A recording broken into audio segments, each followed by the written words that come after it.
साथियों नमस्कार, जोहार। जीटी रोड लाइव में आपका स्वागत है। मैं हूं अभिषेक सिंह। साथियों, विधायक हो या मंत्री हो, इनका एक अपना रुतबा होता है और उसके साथ ही साथ जब वो चलते हैं तो एक प्रोटोकॉल का भी पालन होता है।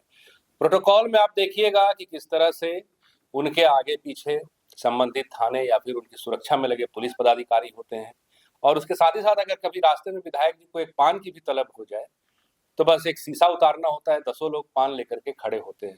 कहा जाता है ना कि विधायकों का अपना एक हनक होता है, अपना एक रुतबा होता है। लेकिन झारखंड के एक विधायक ऐसे भी हैं जिनका ना तो कोई रुतबा दिखता है, ना कोई रौब दिखता है और ना ही कोई प्रोटोकॉल दिखता है। कहीं भी बैठकर खा लेते हैं, कहीं भी बैठ करके जनता का दरबार लगा लेते हैं और अगर दिन हो या रात कभी भी जरूरत हो तो वहां पे वो जितनी जल्दी हो सके नजर आते हैं। उसके साथ ही साथ अगर किसी की कोई समस्याएं हैं तो उस समस्याओं का भी जो है वो तत्काल निवारण की कोशिश करते हैं। बात कर रहा हूं साथियों मैं डुमरी विधायक और जेल के सुप्रीमो टाइगर जयराम महतो की। अभी विधानसभा का बजट सत्र चल रहा है और इस बजट सत्र में मीडिया से वो रूबरू हो रहे थे और उसके साथ ही साथ जब उनसे ये सवाल हुआ कि आवास का जो आवंटन है आपका, उसको आप कैसे देखते हैं, तो उनका यही जवाब है कि भाई वो आवास मेरा नहीं है, मुझे आवास से कोई लेना देना नहीं है। 15-20 दिनों में, महीनों में एक दिन मुझे आना रहता है, लेकिन फिर भी ये जो आवास है ये समर्पित है उन जरूरतमंदों के लिए या उन समर्थकों के लिए या फिर हमारे क्षेत्र के उन लोगों के लिए जिनको यहाँ आना हो वो आ सकते हैं, रह सकते हैं और अपनी जरूरतों के हिसाब से अपने काम को यहाँ रहते हुए भी कर सकते हैं। साथियों, टाइगर जयराम महतो युवाओं की पहली पसंद रहे हैं। उसके साथ ही साथ जो भी युवाओं से जुड़े मुद्दे हैं उसको भी वो लेकर के अक्सर अपनी आवाज उठाते रहे हैं।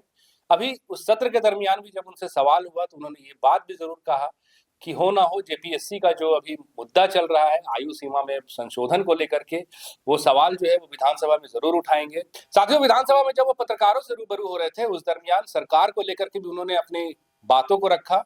मुख्यमंत्री हेमंत सोरेन को लेकर भी अपने विचार रखे।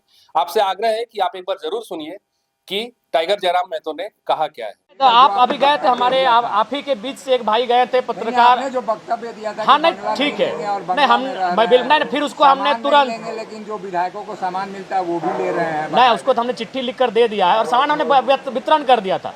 देखिए आपको फिर बता रहे हम नहीं लेने से जाहिर सी बात है वो तो या तो बंगला बंद होता या तो फिर उनका कोई सहयोगी लेता। आप अभी चले जाइए। मैं सभी पत्रकार बंधुओं से कहूँगा जब सेशन चलेगा आप मेरे बंगले से होकर आइए, वहाँ सामान्य लोग गए हैं। और यही नहीं, मैंने कोई विधायक का प्रोटोकॉल नहीं, वो हमारे शयन कक्ष तक, वो हमारे तमाम कक्षों में जाकर आप जाकर देख लीजिए, आम लोग जाकर वहाँ भी बैठे हैं, वहाँ मैंने आके ठहरे हुए हैं, रुके हुए हैं।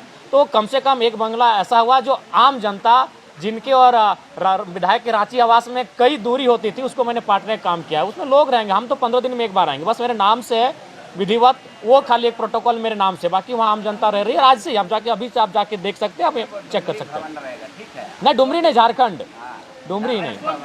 मेरा ये सवाल ये हमारे देखिए, हम लोग कोई भी मोबाइल जो होता है वो हम लोग का तय नहीं होता है, आप ही हमको दे देंगे इसको चलाइए। अरे विधायक 6 साल से मुख्यमंत्री लड़ते दिख रहे थे केंद्र से, कल वो थोड़ा माइल्ड दिखे। जयराम महतो क्या देखिए इसके 2 महत्वपूर्ण कारण हैं। पहला कारण है कि माननीय मुख्यमंत्री महोदय वो किसी भी हाल में चाहते हैं कि हमारे आदरणीय बाबा विश्वम गुरु को भारत रत्न मिले, वो किसी भी हाल में चाहते हैं और बिना केंद्र के कंप्रोमाइज के ये संभव नहीं है। पहला, वो अपने पिताजी के सम्मान के लिए ये संभावना है। दूसरा है कि एक आर्थिक, किसी भी राज्य की गति बिना अर्थ से संभव नहीं है। तो कहीं ना कहीं जो हमारा और केंद्र का जो समन्वय नहीं हो पा रहा है और केंद्र का जो परस्पर सहयोग नहीं मिल पा रहा है, कहीं ना कहीं ये चीज़ें भी माननीय मुख्यमंत्री को केंद्र की ओर आकर्षित कर रही है। सच्चाई है।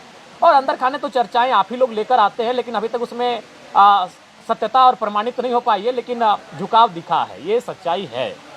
मतलब संभावना है कि सरकार बना सकते हैं।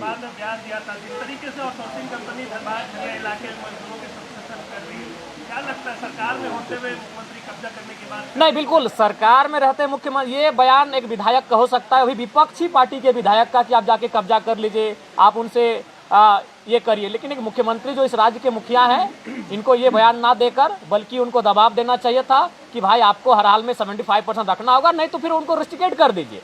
झारखंड में मुझे लगता है 1-2% कंपनियां ही ऐसी होंगी जो कंपनी एक्ट का अनुपालन कर रही हैं। बाकी आप किसी भी कंपनी के परिसर में जाकर अगर जांच करें, तमाम विषयों का जांच करें, मापदंडों का जांच करें, तो वो फेलियर हो जाएंगे। तो ऐसे में उनको सीधे रेड अलर्ट जारी कर दिए कि भाई आप चलिए यहाँ से, निकलिए मेरे राज्य से।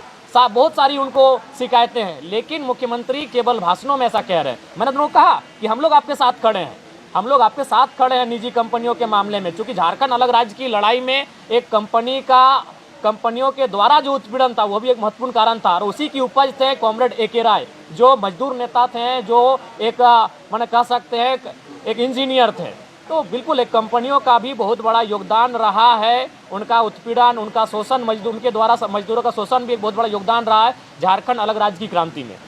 जेपीएससी के छात्र जो है आयु सीमा बढ़ाई, जेपीएससी में बिल्कुल ये उचित नहीं है। इसलिए उचित नहीं है कि जेपीएससी का मतलब होता है एक साल में एक एग्जाम।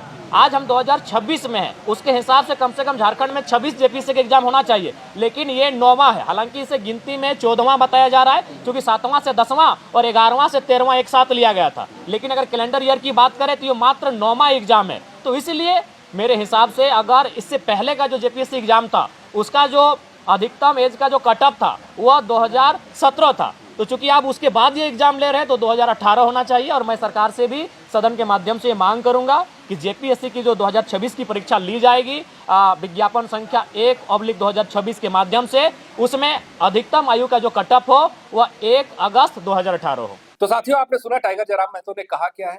आने वाले दिनों में अब जब तक ये विधानसभा का सत्र है, 19 मार्च तक ये सत्र को चलना है।